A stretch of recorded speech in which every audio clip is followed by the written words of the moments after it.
To understand this, you have to go back to what young brother here referred to as the house Negro and the field Negro back during slavery. There was two kinds of slaves. There was the house Negro and the field Negro. The house Negro, they lived in the house with master. They dressed pretty good. They ate good because they ate his food, what he left. They lived in the attic or the basement, but still they lived near their master. And they loved their master more than the master loved himself. They would give their life to save their master's house quicker than the master would. The house Negro, if the master said, we got a good house here, the house Negro said, yeah, we got a good house here. Whenever the master said we, he said we. That's how you can tell a house Negro. If the master's house caught on fire, the house Negro would fight harder to put the blaze out than the master would. If the master got sick, the house Negro would say, what's the matter, boss? We sick. We sick.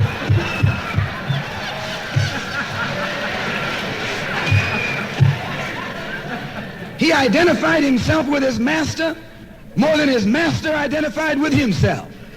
And if you came to the house Negro and said, let's run away, let's escape, let's separate, that house Negro would look at you and say, man, you crazy. What you mean separate? Where is there a better house than this? Where can I wear better clothes than this?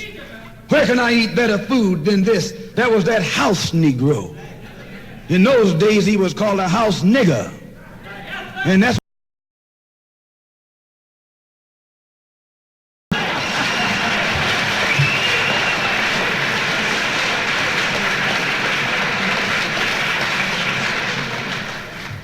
this modern house Negro loves his master. He wants to live near him. He'll pay 3 times as much as the house is worth just to live near his master. And then brag about, I'm the only Negro out here.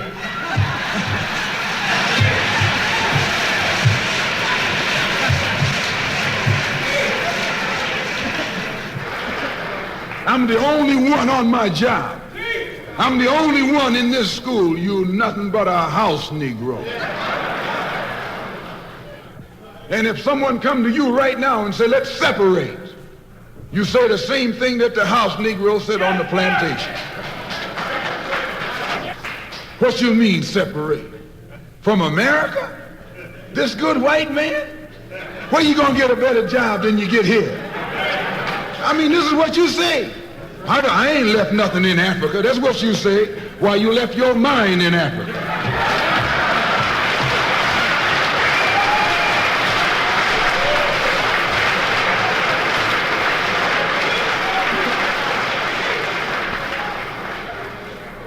On that same plantation, there was the field Negro. The field Negro, those were the masses. There was always more Negroes in the field than there was Negroes in the house. The Negro in the field caught hell. He ate leftovers. In the house, they ate high up on the hog. The Negro in the field didn't get nothing but what was left of the insides of the hog. They call them chitlins nowadays.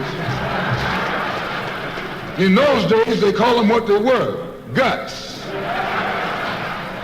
That's what you were, a gut eater. And some of you all still gut eaters.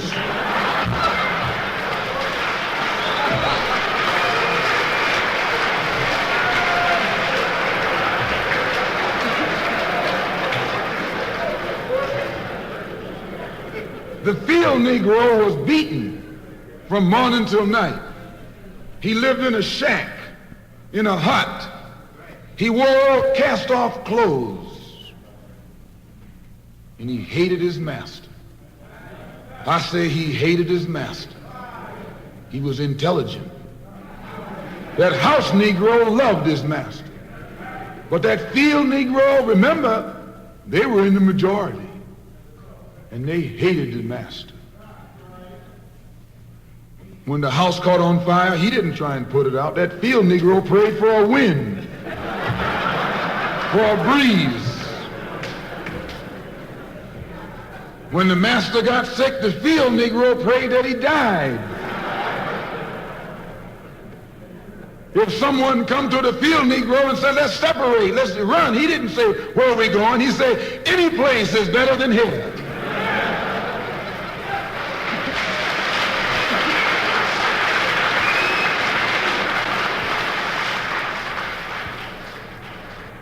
You got field Negroes in America today. I'm a field Negro. The masses are the field Negroes.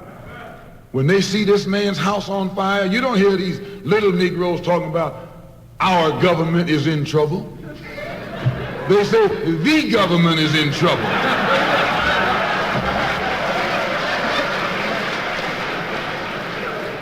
Imagine a Negro, our government. I even heard one say our astronauts. They won't even let him near the plant. And our astronauts, our Navy, that's a Negro that's out of his mind.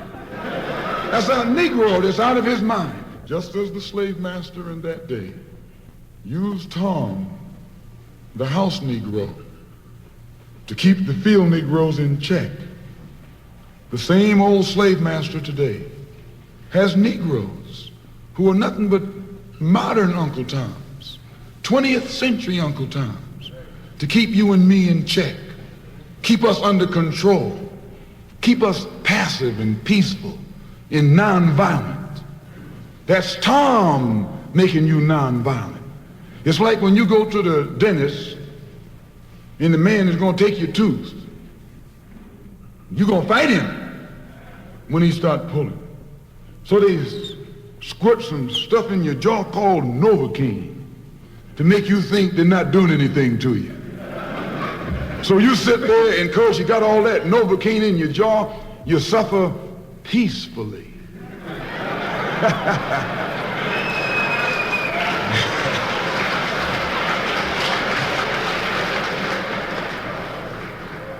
Blood running all down your jaw.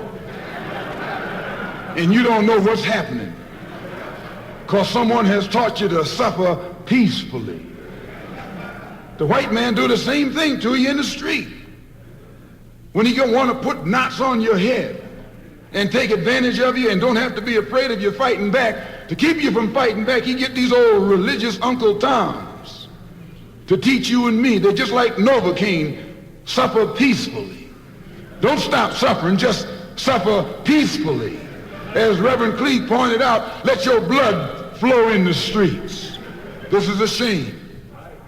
And you know he's a Christian preacher. If it's a shame to him, you know what it is to me.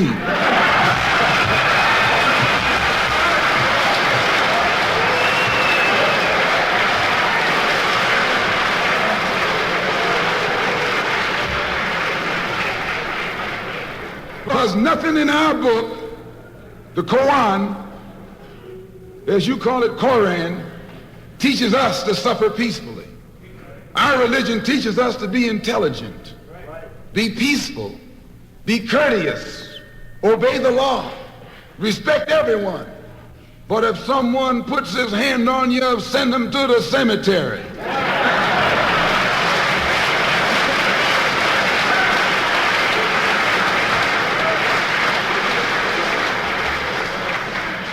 That's a good religion. In fact, that's that old-time religion.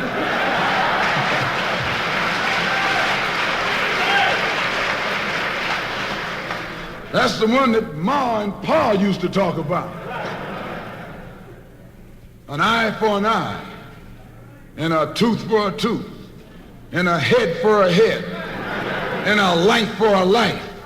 That's a good religion. And then anybody, no one resents that kind of religion being taught but a wolf who intends to make you his meal. This is the way it is with the white man in America. He's a wolf and you a sheep. Anytime a shepherd, a pastor, teach you and me not to run from the white man, and at the same time teach us don't fight the white man,